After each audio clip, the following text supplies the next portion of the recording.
current internet plan, because loyalty isn't a one-way street. At Flow, loyalty flows both ways.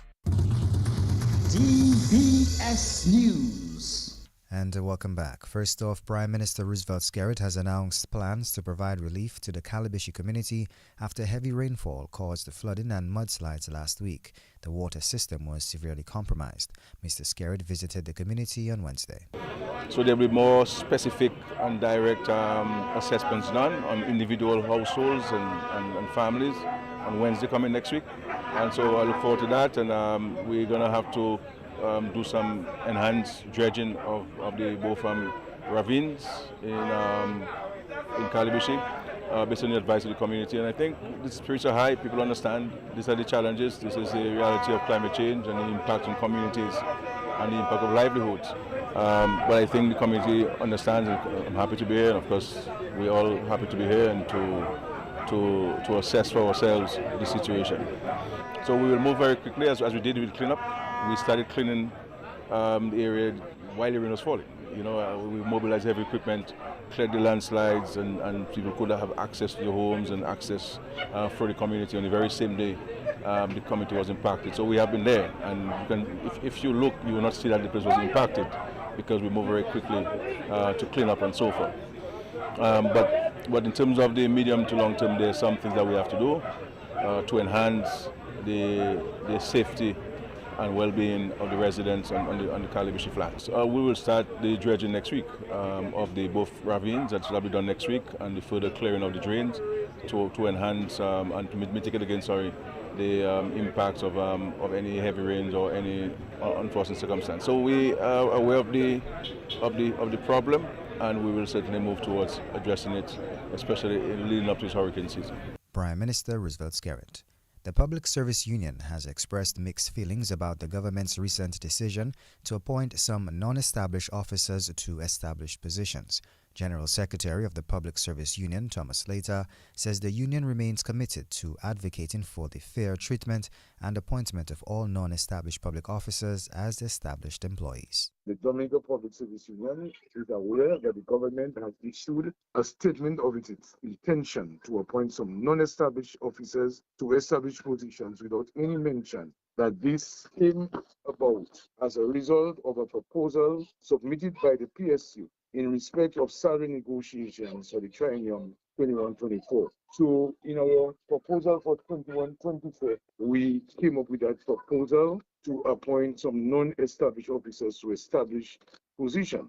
This announcement comes as the union and the government are seeking to conclude negotiations, and at a time when this particular proposal is being finalized. The status of non-established workers has been a long-standing matter that the DPSU has taken up in previous negotiations, as the union believes a majority of positions therein should long be on the permanent establishment.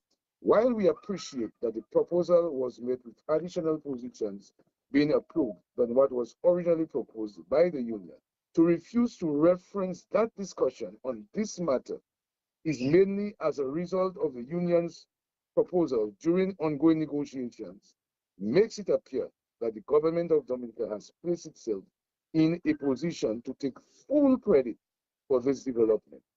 The union views this as unfair and as an attempt to undermine and deliberately conceal the efforts of the DPSU in representing public officers. Later urges the union's membership to have confidence in the union's leadership as salary negotiations continue with the government. Furthermore, there is a mutual understanding that public pronouncements and media statements about negotiations would have been limited to just providing information or general updates. The DPSU holds the view that at the end of the negotiation exercise, all agreed proposals, which form part of a total package, would be reported to the media. Selective reporting when negotiations are ongoing is not in keeping to the norm. The Dominica Public Service Union Executive implores its members to continue placing their confidence in the union's leadership and to stand by the guidance which it will provide as negotiations continue. The DPSU will not waver in its effort to advocate and negotiate for all non-established public officers to be treated and appointed as established employees, thereby abolishing this long, outdated colonial nomenclature, which is considered as being discriminatory and unfair. General Secretary of the Dominica Public Service Union, Thomas Lita. The contractor for the Windsor Park lighting project has confirmed that works at the facility will begin in June. Rajneesh Walia of Prabha International Inc., Canada, met stakeholders at Windsor Park this morning to discuss plans for the commencement of the project. The idea today was to meet all the parties involved in the project, be it from government, customs, lotteries, everybody who's involved in the project, to be on one page. What are the expectations, how they want the project to run, the timelines, and basically keeping them informed about the progress of the project, when it starts, when it ends, factors that will affect the installation of the project. That's all it is. Everyone have had their own ideas and views. Everything was answered, they're satisfied, and they have a month to come back with any special requests they have, which we will include in the installation of the project. We are about to start, yes. We are expecting to start next month. We will start with building the foundations of the poles, which are massive foundations. It will take a lot of time to build. The steel is coming from Canada, as we are a Canadian company, and a very high carbon steel is being used in this project because of the massive size and the weight of the poles. Everything is massive. There's nothing small here. Starting with the foundations, foundations are about 35 by 35 feet wide and 10-15 foot deep. Very big foundations with about 7 to 10 ton of steel. We really want to finish this project in 6 to 8 months, 9 months, around that, because weather plays a big role. And that was contractor for the Windsor Park lighting project, Rajneesh Walia of Prabha International Inc. of Canada. Minister of State in the Ministry of Sports and Community Development, Senator Oscar George, says he's elated that the lighting project for Windsor Park is to begin after some delays. The negotiation phase extended a little longer than expected, but finally we have been able to finalize an agreement with support from the national lotteries in the amount of 13.8 million EC dollars. We have a contractor who have vast experience in implementing these sort of projects. He have done work for the Caribbean, he have done work in India, he have done work all across the world for that matter, and of course he was recommended by Cricket West Indies. So we have full confidence in his abilities and his experience to deliver this project in the allotted time. And that is why we had all the stakeholders at this meeting here today. So we had persons from customs, the brokers, we had the sports council, the stadium board and management, myself, various PSAs in public works and sports. The electrical division was also present, just putting a plan in place for execution. The contractor has given us the assurances that as of June, we will see actual works being done. As I speak, he's preparing to ship some containers to Dominica. And of course, we're just getting ourselves ready for that process and see how soon we can implement this most important project for Dominica. Minister of State in the Ministry of Sports and Community Development, Senator Oscar George. A Venezuelan man charged in connection with the shooting death of Kent George has been released from custody at the Dominica State Prison, having spent just over 5 years on remand. A 9-member jury was directed to find Mr. Romer Alberto Vargas not guilty of murder, but guilty of manslaughter as he changed his plea shortly before the commencement of his trial. Ronaldo Luke picks up the story. According to the facts of the case, on February 16, 2020, around 10:05 a.m., Vargas had an altercation with Shane Richards at a bar in Bayside, Portersville. During the confrontation, he fired a shot from a firearm near Richards' feet before fleeing the scene. Bar patrons pursued him with stones, bottles, and cutlasses. Vargas continued running until he hid underneath a staircase. Whilst hiding, Vargas fired another shot, striking 56-year-old Kent George in the upper thigh near the groin. George, who had reportedly stepped outside of his home after hearing the commotion, suffered severe bleeding and was later pronounced dead at the Dominica China Friendship Hospital. The pathologist confirmed he died from hypovolemic shock caused by a perforating gunshot wound to the left femur. Vergas was eventually dragged from underneath the steps, severely beaten before handed over to the police. During sentencing, Donia Wood Stewart informed the court that Vergas had come to Dominica in 2014 to work as an assistant to the then Venezuelan ambassador. He had since built a life in Dominica, she stated, and had a child with a Dominican woman. She argued that the case fell under Level D of the 2025 sentencing guidelines, the less serious category of manslaughter by unlawful act. The defense attorney proposed a 6-year starting sentence. Citing the spontaneous nature of the incident, the vigilante justice handed down to her client after the shooting incident, and Vergas's clean police record, she acknowledged the firearm use as an aggravating factor, but highlighted his remorse and lack of premeditation as a mitigating factor. With a 2-year reduction for his early guilty plea and time already served, she requested a sentence of time served. The prosecution, led by State Attorney Dana Matthew, argued for a higher seriousness level of C, indicating greater recklessness. She proposed a starting point of 12 years, citing the risk to public safety and the unlawful nature of the act, and recommended increasing it to 14 years due to the use of a firearm. After a 1/3 discount for his guilty plea and credit for time served, the attorney estimated that the remaining sentence would be 4 years imprisonment.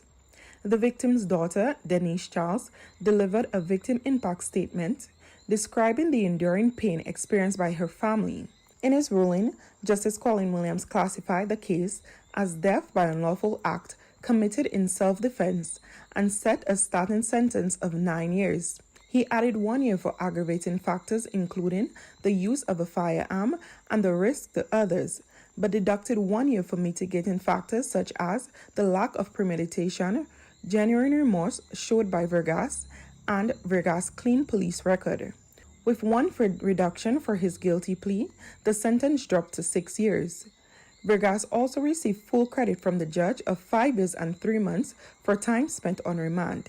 He was sentenced to 6 years imprisonment, effective from the date he was first remanded into custody, February 21, 2020.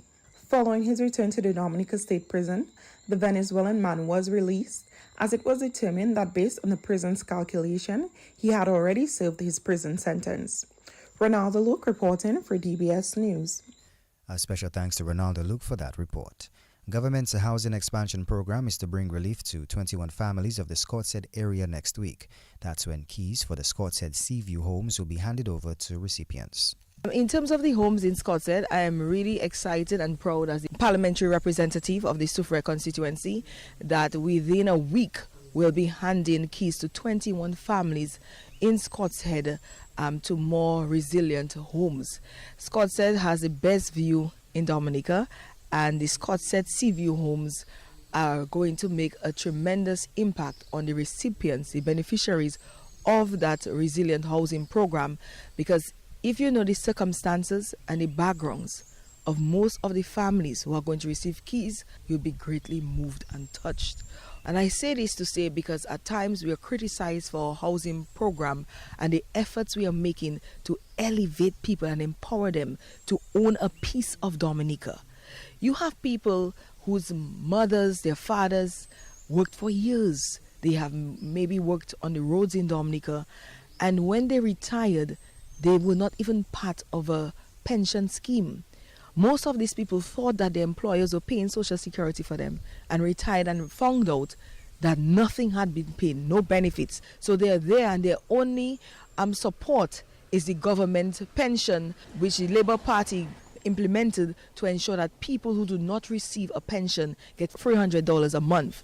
So you have those families and you have children from those families who grew up in that cycle of not being empowered or not having the best housing circumstance. And by empowering people and improving their housing conditions, we're not just giving somebody a house, we're making an investment in a family. And I am so really proud of a government that puts housing as a priority in Dominica. Parliamentary representative for the Soufriere constituency, Dennis Charles Pemberton. The National Cooperative Credits Union has reported an increase in membership for the year 2024. President of the Board of Directors of the National Cooperatives Credit Union, McDowell Paul, says the financial institution has experienced growth in several areas. The National Cooperative Credit Union held its 15th annual general meeting yesterday. Financially, despite the headwinds, your credit union achieved commendable performance, recording a comprehensive income of $4.1 million. This reflects the board's unwavering commitment to growth and meeting your evolving financial needs with professionalism and strategic foresight. We also saw a healthy increase in our membership. Though a mere 1.56%, we welcome 820 new members to the NCCU family. Furthermore, your trust and confidence in NCCU are evident in the 4.72% growth in members' capital, reaching $7.5 million in value. Again, bearing in mind we still have work to do to increase our share capital as per the regulatory requirements. And that was the president of the Board of Directors at the National Cooperative Credit Union, McDowell Paul, taking us to the end of this evening's National Focus. Up next is news from the region and international. Too often, customers are counted but not valued, like mere numbers, statistics, transactions. But at Flow, we're prioritizing you, our valued customers who have been with us through every milestone, every moment. That's why we're putting our money where your loyalty is. Flow customers claim up to $400 in rewards for smartphones, groceries, and more when you add mobile to your current internet plan. Because loyalty isn't a one-way street. At Flow, loyalty flows both ways. DBS News. And welcome back. Now news from the region. The United States U.S. government has revised its travel advisory for Jamaica to level 2, a move that will elicit a large sigh of relief within the tourism industry. The revised level comes 2 months after U.S. Secretary of State Marco Rubio committed during his visit to Jamaica in March to review the level 3 travel advisory, which amongst a number of factors had been negatively impacting the vibrant but fragile tourism industry.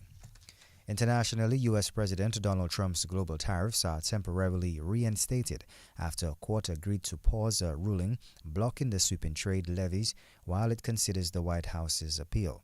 Earlier, the Trump administration threatened to go to the Supreme Court on Friday if it was unable to block the tariffs ruling. White House Press Secretary Caroline Leavitt says they will win this battle in court, and the administration is working to tackle rogue judges. The reinstatement comes after a federal court blocked most of Trump's sweeping tariffs after 3 judges ruled Trump overstepped his authority in a major blow to his economic policies. This brings us to the end of this evening's news. Up next is sports. Covering the nation and beyond, DBS Sports Report. Here's a fun fact. In just 29 seconds, you can say goodbye to paper bills forever. Seriously, in 29 seconds. That's less time than this ad. Head over to discoverflow.co or visit us in-store and update your contact information now. By October 1st, your bills will be digital, easy to access, secure, and hassle-free. So what are you waiting for? This ad still has 2 seconds left, and you could have already gone paperless. And welcome to your DBS Evening Sports Package for today, Thursday, May 29th, 2025. First off, England picked up a 238-run win over West Indies in the first one-day international match today. The victory marks England's second biggest win in men's one-day international by runs. After being sent in to bat, England posted 400 for 8 in their 50 overs. Jacob Bethel got 82, Ben Duckett 60, Harry Brook 58, and Joe Root 57. Bowling for the West Indies, Jaden Seals picked up 4 for 84. Alzari Joseph and Justin Graves took 2 wickets each. In response, West Indies were bowled out for 162 in 26.2 overs. Jaden Seals got 29 and Shea Hope 25. Jamie Overton had figures of 3 for 22 for England and Saqib Mohammed 3 for 32. Jacob Bethel was named the man of the match. West Indies captain is Shea Hope. But yeah, we didn't get those early inroads that we were after, especially with a new ball. You want to strike as best as you can, especially when you send the opposition into bat. In that situation there, if you don't take wickets with a new ball, you're always going to find yourself playing catch-up to get wickets in the middle, so that's what really happened. Did you find it sort of a little bit tricky, particularly towards the middle and back end, to stay in sort of regular communication with your bowlers? Obviously difficult with you keeping wicket being so far away. It just seemed at times as though the plans and the execution weren't in harmony. Yeah, well, sometimes, you know, you got to back your skills. In a situation there, I thought we actually pulled the game back quite nicely there, especially with Justin. He came in and bowled some very crucial overs. They were striking, I think, at 8 point something at one stage, and then Justin came back with Moti. They controlled the middle a little bit better. Just let it slip a little bit in the back end, especially there, you know, when you're trying to keep them under, let's say, 350, 360 to give ourselves a better chance. But yeah, we got some work to do. We got some assessing to do for the next game. Quick turnaround, and hopefully we can, you know, have a better game next one. It's been a continual story for you guys bowling at the death. Tried various different options. You now got Ravi Rampal up there in the dressing room, who was fantastic bowling at the end then. Can you put your finger on as to why that's been so difficult for you? So I think it's more down to the execution. Our skill set is there. They've been showing that they can execute at training. It's just about executing when the time really matters. And it'll take some time. We've still got some very inexperienced bowlers in our lineup. And yeah, it's only a matter of time before the guys get to really hit the ground running. But it's international cricket, so if you want to compete with the best, you got to make sure you execute. West Indies captain Shea Hope. Harry Brook is the England's captain. No, that was a pretty phenomenal performance from the boys. What did you speak about beforehand? Obviously, you've got a lot of players there who've been around during Joss's captaincy. There's not a great deal of different personnel. So what did you speak about in terms of the way that you wanted your teams to play? Just what the same thing I've been saying to the press, to be honest, is as a batting unit, I want us to put their best balls under pressure, their best and the worst balls under pressure, to be able to manipulate the field and score big runs. As a bowling unit, I want us to work towards mode of dismissals with the partners, bowl to the dimensions. Obviously, today we had the wind, so that helped trying to bowl to the leg side or offside, depending on which end you're at. And as a fielding unit, I just wanted us to be 100% committed and chase the ball hard to the boundary. You certainly got all of those things, with the exception of perhaps one. You mentioned big scores from the batters. It was a collective effort today from everybody, but one or two of you got in and didn't quite manage to go on with it. Something that concerns you, or is that just one of those things that happens? Not concerning, because you got 400 runs. So no, that's something we can look at, and like I said, we've been speaking about that a bit anyway. So there was 4 of us who got 50 plus scores, and if one of us kicks on from there, yeah, that's a pretty complete performance. England's captain Harry Brook. The second one-day international will be played on Sunday, June 1st. Still in some cricket, but women's cricket, West Indies skipper Hayley Matthews has surged to second place in the ICC Women's T20 International batting rankings following a stellar performance against England.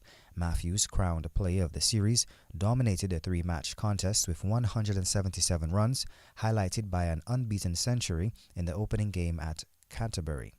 Matthews now sits on 765 rating points, that is 29 points behind the number 1 ranked T20 batter Beth Mooney of Australia. Compatriot Deandra Doughton, who missed the England series, fell 9 places in the ratings to sit in 20th position with 609 points. Opener Quina Joseph fell 11 places to be in 40th position on 492 points. Into some football action, the Dominica Football Association is putting plans in place to recognize national captain Glenton Prince, who has announced his retirement from international football. Prince, who has served the national team for close to 20 years, is hanging up the gloves at the end of the World Cup qualifiers. The match against the British Virgin Islands next Wednesday at the Winter Park is expected to be his last game on Dominican soil.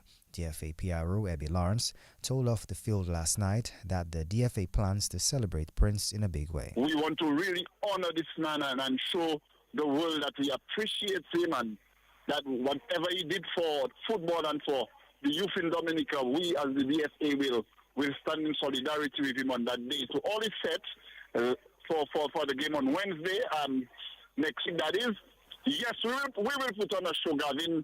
We will not release everything out to the public. That's why we want the persons, the many patrons to come to the stadium and witness something of a difference. Witness something that is saying, amidst it all, amidst we trying our best to bring the football where we want it to see.